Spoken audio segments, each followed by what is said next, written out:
Welcome to the Rethreading Lives podcast, where we talk about how to take your threads of harm and through the rethreaded process, transform them into something that actually helps you reach your potential. We'll talk with different leaders in our city and our country and find out what they're doing. You'll walk away from listening to this podcast with useful insights and captivating stories on how you yourself can rethread your life and your business. I'm Kristin Keen, and this is the Rethreading Lives podcast.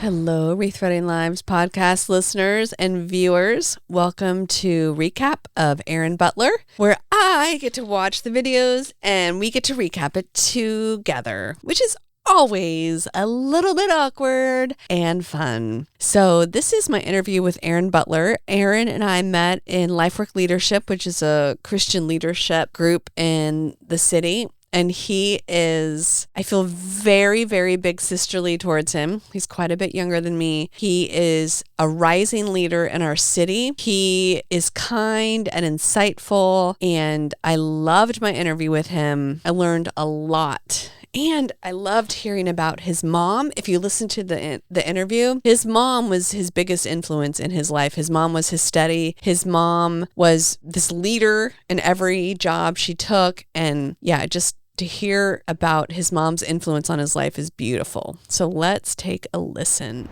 Being a great manager is not something that happens and then you're done being a manager, right? We're human. We all fall short of the glory of the Lord, I like to say. Yeah. So we're going to make mistakes. I used to think I was a great manager.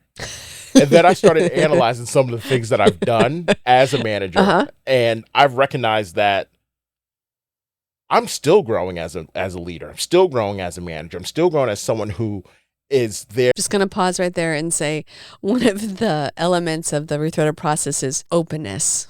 And that's the ability to be honest with yourself and vulnerable with other people. So honest with yourself. And I'm telling you, the older I get, the realize how much I have not been honest with myself. And then to be vulnerable to other people about where I'm not a good manager or a good leader or who I want to be. I tend to want to cover that up in some blame and shame. But I love this part of Aaron. We end up having a great conversation about being open and what makes a great manager and what's the difference between a manager and leadership. And he had a lot of beautiful insights.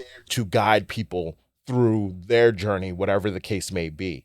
And it's never complete. That's the point of the journey. It's a consistent journey. So as you get to a point where from the outside looking in, you're successful, you have this organization that's doing so many good things, right? Mm-hmm.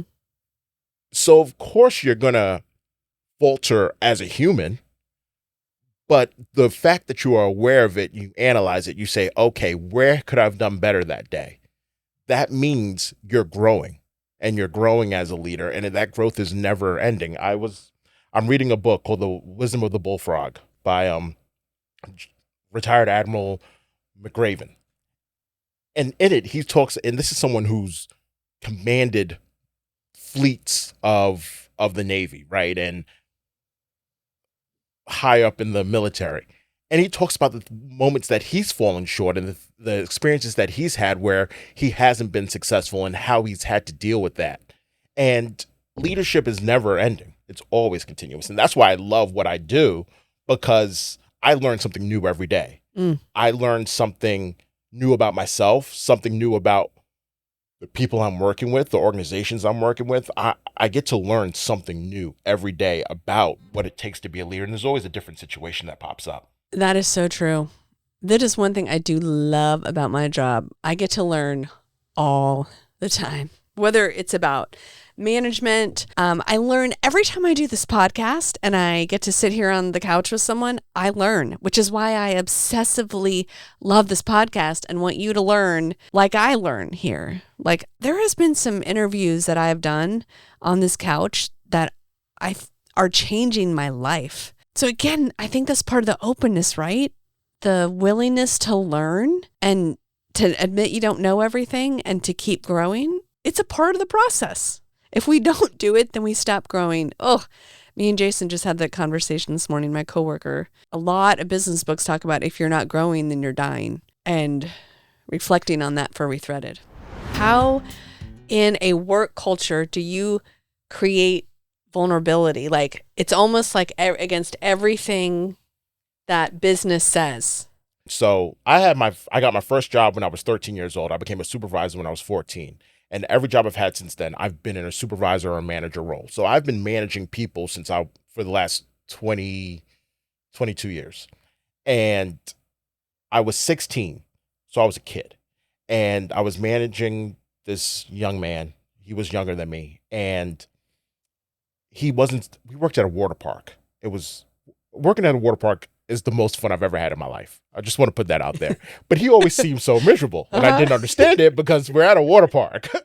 This is also why I love this interview, because I'm laughing in the clip and I'm still laughing again when Aaron's telling the story. I love it. You can see why he feels like a brother, right? He's like this fun, joyful guy that loves water parks. What water park did you work at? So on Long Island. Oh, Long Island, because you grew up in New York. Yeah, so on Long Island, there's a water park out in Riverhead called Splish Splash. Yes. It's still there as far as I know, and it's been there for. You could have told me it's been there 50 years, and I'd believe you. I don't know how long it's been there. Okay, but Splish Splash Water Park, and I was just like, hey, just started talking to him. How do you like school? What grade you in? All this other stuff, just to get to know somebody. And I asked him how he liked working here as the conversation was going on. He's like, oh, it's fine. My parents are concerned, though, because I have a black supervisor. And I looked around, because obviously I'm the only black supervisor at this place. And I looked around and I said, how do your parents know I'm black? They never met me. And he was like, oh, I told them. And I was taken aback. Again, I'm 16 years old. I've been black my whole life, but it was the first time someone's very casually, very normally said it. And do I think that was the reason why he was miserable at Splish Splash? No, I think he was just a miserable person. But when he said that, it gave me an insight to who he is and where he's from. It didn't change anything because, you know what? My goal, and this is something about me, my goal was to prove his parents wrong. To be a great manager so that he would go home and tell his parents how great this black supervisor was and how wonderful I am and how nice I am to him and how I make him feel great, right? And that's how I've lived my life for a long time, till probably my late 20s. So this is, as I'm watching this, I also just recorded Marianne's recap, and she also had a transformation in her life where she was trying to prove that she was worthy because her dad left. And if she was good enough, her dad would come back. And kind of this, I mean, we all do it, right? Part of being open and vulnerable is like he is able to admit that the deeper reason why he was doing things is to prove his worth. Essentially, blame and shame are getting in there, right? And when you can operate out of a different place and not blame and shame, but out of your purpose, out of your specific act of love that you're created to give the world, it changes your motivation. It changes the space which we live out of. Have a conversation with someone that's a reasonable conversation and allow that person to talk gives way to that openness. I've learned so many things from employees. I've had employees call me when someone has passed away in their house. I've had employees call me when they've had medical emergencies and then tell me. I've had an employee call me when they got arrested and tell me I was their first call. That's not because of anything other than giving people that latitude to have real conversations with me, and also having real conversations and being vulnerable. I like to think that's sometimes my superpower, because I can give a piece of myself to someone so that they feel comfortable with me, so that we can have a real conversation. So I don't think it's being that openness is a bad thing. I think it gives way to really impact other people's lives. Really, I I think it's a space issue. I think that the good managers, the good leaders are able to hold space. And I think that's part of being in community with each other and being intentional with your time, right? Is to give people your time to create space for them to hear them. So you're living in community with them, you value them, you see them, which then breeds openness and again, expands everyone's potential around you. So that's it for the recap. Go and listen to this podcast with Aaron. He is lovely. Again, the way that he talks about his mom and her leadership. He runs a leadership consulting company. So he is interacting with different companies all over the country every day. So he shares some of his insights that he learns about human beings in the workplace. So it's a beautiful episode. Aaron Butler, check it out. And thank you once again for watching, listening, Rethreading Lives. Make sure you go and visit rethreaded.com and come and change lives with us. Thank you.